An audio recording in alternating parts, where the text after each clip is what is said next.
Hello दोस्तों, मेरा नाम हरीश कुमार लोहार है और मैं पढ़ाता हूँ बीएससी और इंजीनियरिंग के रिलेटेड मैथमेटिक्स। तो आप भी यदि बीएससी और इंजीनियरिंग में मैथमेटिक्स के कंसेप्ट क्लियर करना चाहते हो तो आप मेरे चैनल को सब्सक्राइब कर सकते हो। दोस्तों, आज हम देखेंगे non linear partial differential equation को सॉल्व करने की कुछ स्टैंडर्ड फॉर्म में से पहली standard form F P Q equal to zero. इसका मतलब ये है कि non linear partial differential equation यदि पी और क्यू की टर्म में हो तो उसका सॉल्यूशन कैसे निकालते हैं, उसकी कुछ स्टैंडर्ड मेथड है वो आज हम देखेंगे। तो सबसे पहले आपको ये गिवन होगा, अब इसका सॉल्यूशन निकालना तो इसमें आपको कुछ एज्यूम करना पड़ेगा।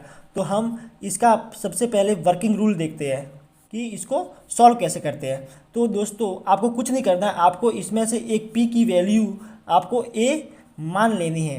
अब ये p की वैल्यू आप इक्वेशन फर्स्ट में पुट कीजिए, put value of p in first. Then यदि आप यहाँ पर p की वैल्यू पुट करोगे तो यहाँ से q की वैल्यू कुछ मिलेगी एक ही टर्म में, यहाँ से q की वैल्यू एक ही टर्म में मिलेगी।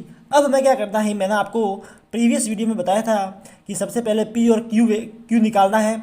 अब p और q को आपको P D X plus Q D Y इसमें आपको रखना है।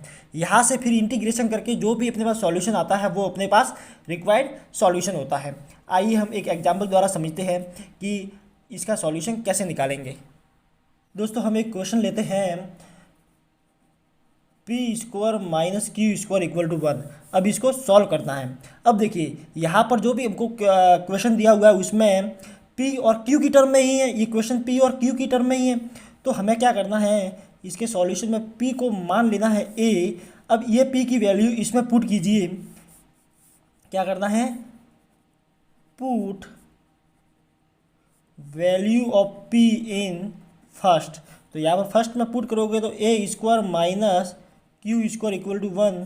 तो q की वैल्यू मिलेगी दोस्तों यहाँ पे plus minus under root a square minus 1।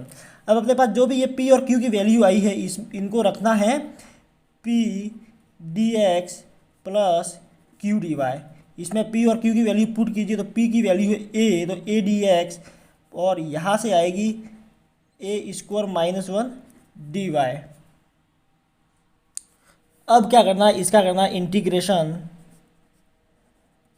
तो दोस्तों इंटीग्रेशन करेंगे तो इसकी वैल्यू आएगी a x plus minus root a square minus 1 y plus b, जो इसका सॉल्यूशन होता है। तो दोस्तों कितना आसान था। जब भी आपको non linear partial differential equation p और q की टर्म में मिले तो आपको यही मेथड अप्लाई करनी है। आपको चारपीट मेथड अप्लाई नहीं करने, क्योंकि वहाँ से कन्फ्यूजन और बढ़ जाती है। हाँ, लेकिन हम जो आगे स्टैंडर्ड फॉर्म देखेंगे, यदि कोई क्वेश्चन इन स्टैंडर्ड फॉर्म के अलावा आ जाता तो वहाँ पे चारपीट मेथड ही अप्लाई करनी है। आइए हम एक और एग्जांपल करते हैं। यदि दोस्तों एक क्वेश्चन यदि ये दिया हुआ हो पी क्यू इक्वल टू के, इसको आपको सॉल्व करना है तो आप क्या करोगे, वही मेथड अप्लाई करोगे। p की वैल्यू a पुट करोगे। अब a की वैल्यू इसमें रखोगे तो यहाँ से q की वैल्यू बनेगी k बाय a। अब यहाँ से D Z equal to A D X, क्योंकि p की वैल्यू यहाँ रखेंगे और क्यू डी वाई में q की वैल्यू ये रख देंगे, ये डी वाई जाएगा। अब इसका इंटीग्रेशन करेंगे। अब इसका इंटीग्रेशन करेंगे तो ये आएगा ए एक्स प्लस के बाय ए वाई प्लस बी, जो इसका मेन सॉल्यूशन होता है। दोस्तों ये मेथड बहुत इजी है, लेकिन एग्जाम में डायरेक्टली आपको ऐसे इजी क्वेश्चन पूछते नहीं हैं, थोड़े हार्ड पूछ लेते हैं। अब उन हार्ड क्वेश्चन को क्या करना पड़ता है, हमको इस स्टैंडर्ड फॉर्म में, फर्स्ट स्टैंडर्ड फॉर्म में कन्वर्ट करना पड़ता है। तो आइए हम वो देखते हैं कि फर्स्ट स्टैंडर्ड फॉर्म को कन्वर्ट कैसे करते हैं। तो यहाँ पर टॉपिक का नाम लिख देते हैं reduction to standard form first. आइए हम एक एग्जांपल करते हैं ताकि एग्जांपल द्वारा बेटर समझ में आएगा हमें करना क्या है। एग्जांपल ले लेते हैं, X square P square plus Y square Q square equal to Z square, जो एग्जाम में बहुत बार पूछा जा चुका है ये क्वेश्चन। तो अब इसको करेंगे कैसे वो देखते हैं। तो सबसे पहले हम क्या करेंगे, इस जेड स्क्वायर को अपन में लिख देते हैं। तो इसको हम लिख सकते हैं X square Z square P square plus Y square Z square Q square equal to 1। अब देखिए, अब इसमें करेंगे इसको हम क्या लिख सकते हैं, पी को del Z upon del X. तो यहाँ पर X upon Z upon del X का होल स्क्वायर जो यही आएगा, प्लस यहाँ पर लिखेंगे Y upon Z del Z upon del Y का होल स्क्वायर इक्वल टू 1। अब देखिए, अब इसमें कुछ ट्रांसफॉर्मेशन लगाते हैं, वो क्या होता है वो देखते हैं। हमें मानना है डेल एक्स अपॉन एक्स को del capital x, del y upon y को del capital y, del Z upon z को डेल कैपिटल जेड मानना है। तो अब देखिए यहाँ पर क्या करना है, यहाँ पर हम देख रहे हैं कि डेल जेड अपॉन जेड ये आ रहा है, तो यहाँ पर लिखेंगे डेल जेड। इसी तरह से एक्स अपॉन डेल एक्स आ रहा है, एक्स अपॉन डेल एक्स आ रहा है, मतलब ये इसकी वैल्यू क्या होगी 1 अपॉन डेल एक्स, और 1 अपॉन डेल एक्स को यहाँ पर नीचे लिख सकता हूँ, ये वैल्यू होगी, और इसका होगा square plus del Z upon Z यहाँ पर भी मिल रहा है, मतलब ये डेल जेड है और यह वाई ऊपर है और यहाँ वाई नीचे आ रहा है, तो इसका जस्ट उल्टा हो जाएगा, तो यहाँ पर ये नीचे आ जाएगा स्क्वायर इक्वल टू 1। ये किस फॉर्म में हो गया, capital P square plus capital Q square equal to 1, जहाँ कैपिटल पी क्या है del Z upon del X और कैपिटल क्यू क्या है del Z upon del Y. अब देखिए, अब हमने क्या सीखा है कि p को a मानेंगे, फिर क्या करेंगे, इस p की वैल्यू को यहाँ रख देंगे, तो यहाँ से हमें q की वैल्यू फाइंड होगी। तो यहाँ से q की वैल्यू मिलेंगी 1 minus root 1 minus a square मिल जाएगी। तो अब वापिस वही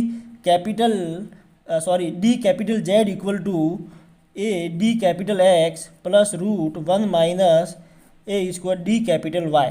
दोस्तों मैं यहाँ आपको बताना चाहूँगा कि यहाँ मैं कैपिटल वर्ड यूज़ कर रहा हूँ क्योंकि हम कैपिटल का ही कर रहे हैं। अब इसका इंटीग्रेशन कर दो, तो z equal to A x plus 1 minus जो वैल्यू रूट में आएगी और प्लस b हो जाएगा। अब दोस्तों क्या करना, इसका इंटीग्रेशन कर दो, तो इसकी वैल्यू x की वैल्यू आएगी log x, इसका इंटीग्रेशन कर दो तो कैपिटल y की वैल्यू आएगी log y, इसी तरह से इसका इंटीग्रेशन कर दो तो कैपिटल z की वैल्यू आएगी log z, वो यहाँ पर आप रख दो। तो log z equal to a log x plus 1 minus A square log y plus b। अब देखिए, और हम क्या कर सकते हैं, यहाँ पर log z equal to log x to the power a plus y 1 minus A square plus यहाँ पे ये log में है b एक आर्बिट्रेरी कांस्टेंट है जिसको मैं log b कर सकता हूँ, ये तो हम कर ही सकते हैं।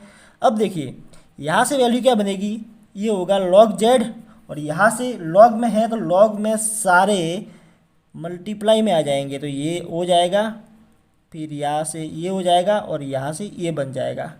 अब जो z की वैल्यू बनेगी वो log हट जाएगा, तो x to the power a y to the power root 1 minus a का स्क्वायर और b, ये वैल्यू बनेगी जो इसका सॉल्यूशन होगा।